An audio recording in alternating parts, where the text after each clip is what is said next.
याद करिए दोस्तों, इस सिविल अस्पताल में क्या हुआ था। यह अस्पताल इंसान को जिंदगी देता है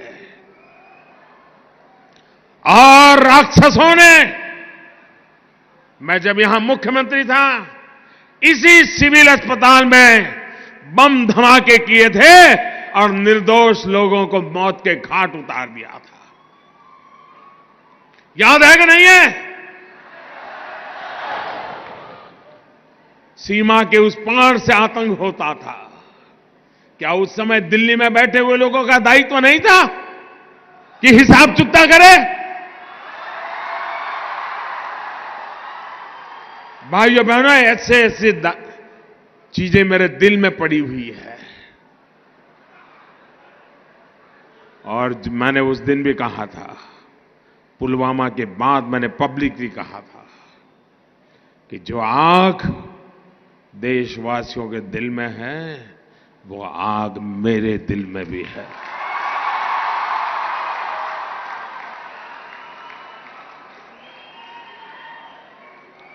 अगर उस समय सरकार में दम होता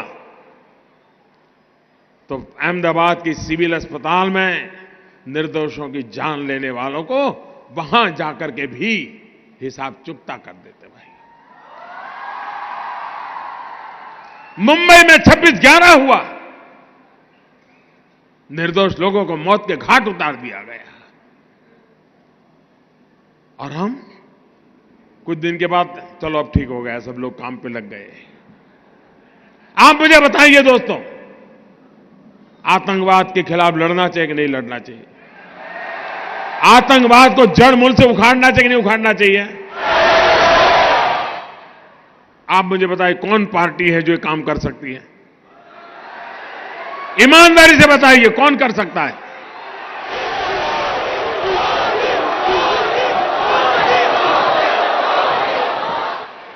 हम एक तरफ गलत करने वालों को सजा दे रहे हैं, तो वहीं ईमानदारी से काम करने वालों का सम्मान भी कर रहे हैं। और भाइयों बहनों, मैं आज अहमदाबाद की धरती पर आया हूं और सिविल अस्पताल में आया हूं, तो वो दृश्य मैं भूल नहीं सकता हूं। और इसलिए मैं आपको कहना चाहूंगा, 7वें पाताल में होंगे उनको भी मैं छोड़ने वाला नहीं हूं।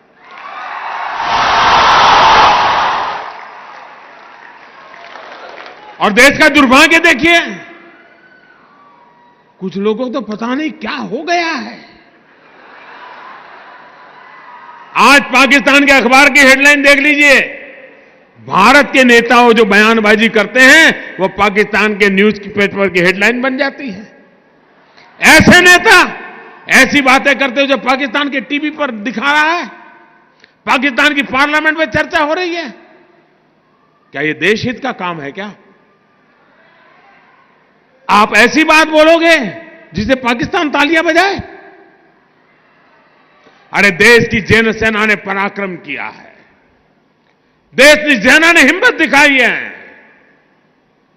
और मैं दोस्तों इंतजार लंबा नहीं कर सकता।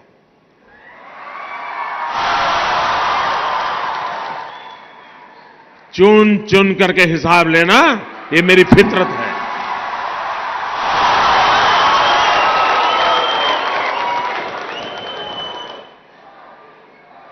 कब तक निर्दोष लोगों को मारने देंगे?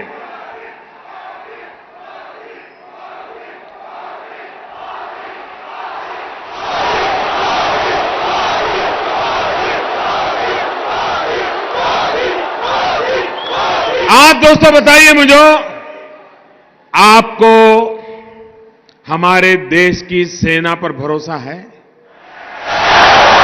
उनकी बातों पर भरोसा है?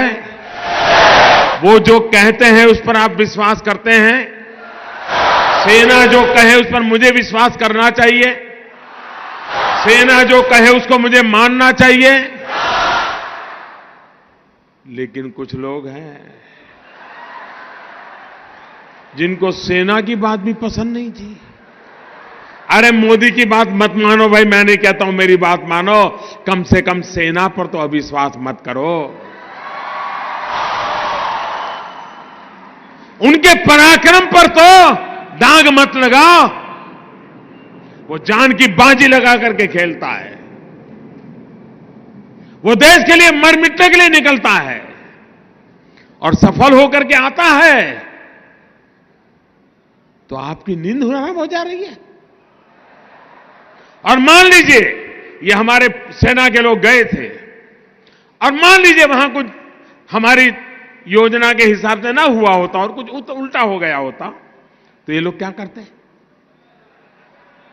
क्या करते मुझे बताइए? किसका इस्तीफा मांगते हैं? किसका इस्तीफा मांगते हैं? क्यों भाई?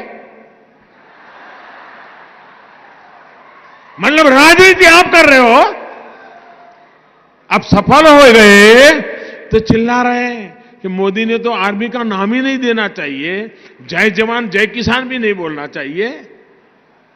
क्या देश की सेना के जवानों का गौरव करना चाहिए कि नहीं करना चाहिए? उनका सम्मान करना चाहिए कि नहीं करना चाहिए? लेकिन इनके पेट में दर्द हो रहा है।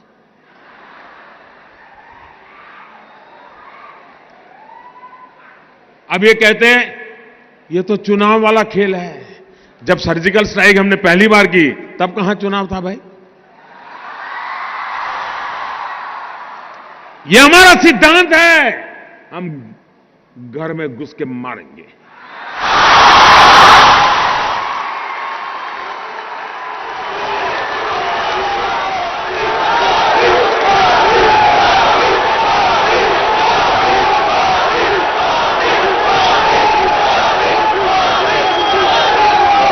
कोई देश ऐसी असहाय अवस्था में नहीं रह सकता है। 40 साल से आतंकवाद हिंदुस्तान के सीनों में गोलियां दाग रहा है जी। भारत मां की सीने में गोलियां दागी जा रही है, बम धमाके किए जा रहे हैं, निर्दोषों को मारा जा रहा है। लेकिन वोट बैंक की राजनीति में डूबे हुए लोग कदम उठाने से डरते हैं। मुझे सत्ता की कुर्सी की परवाह नहीं है, मुझे चिंता मेरे देश की, मुझे चिंता मेरे देश की है, मेरे देश के लोगों की सुरक्षा की है। और इसलिए मेहरबानी करके ऐसे मसलों पर राजनीति मत करो। अरे मोदी कहता है कि मैंने इतने घर बनाए, उस पर विवाद करो ना। मोदी झूठ बोल रहा है, सच बोल रहा है, सही कह रहा है, नहीं करो ना विवाद। नहीं कर रहे, सेना को लेकर के करते हैं विवाद। मैं कहता हूं मेट्रो रेल लाया, आपको कहना होगा कि चलो नहीं लाया, मोदी झूठ बोल रहा है। करो विवाद, कौन मना करता है भाई? मैं कहता हूं मेडी सिटी बनाया, आप बोलो मोदी झूठ बोल रहा है, मेडी सिटी नहीं बनाए। बोलो ना, कौन मना करता है तुम्हें? मोदी को गाली देने के लिए कोई कम जगह है क्या? पूरा मैदान खाली पड़ा है और मोदी को कोई इतराज नहीं है। सेना को क्यों गाली देते हो? देश के वीर जवानों को क्यों बदनाम करते हो? उनका मनोबल क्यों तोड़ते हो? और इसलिए भाइयों बहनों, मैंने प्रारंभ कहा था, मैं ऐसी धरती पर आया हूं जहां मैंने उस दिन लोगों को लाशें देखी है जी, घायल हुए डॉक्टरों को देखा है, खून से लथपथ नर्सों को देखा है।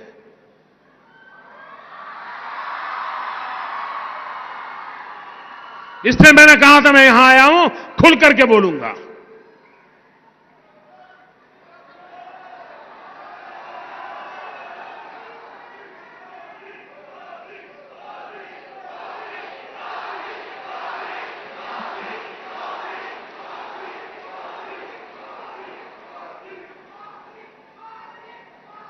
दोस्तों, जिस प्रकार से हम देश की सुरक्षा के लिए प्रतिबद्ध हैं और यह लड़ाई हमने छेड़ी है जी, या मान के चलिए हम देश हित में जो भी आवश्यकता होगा उसको करना हमारी प्राथमिकता रहेगी। मैं देश को विश्वास दिलाना चाहता हूं।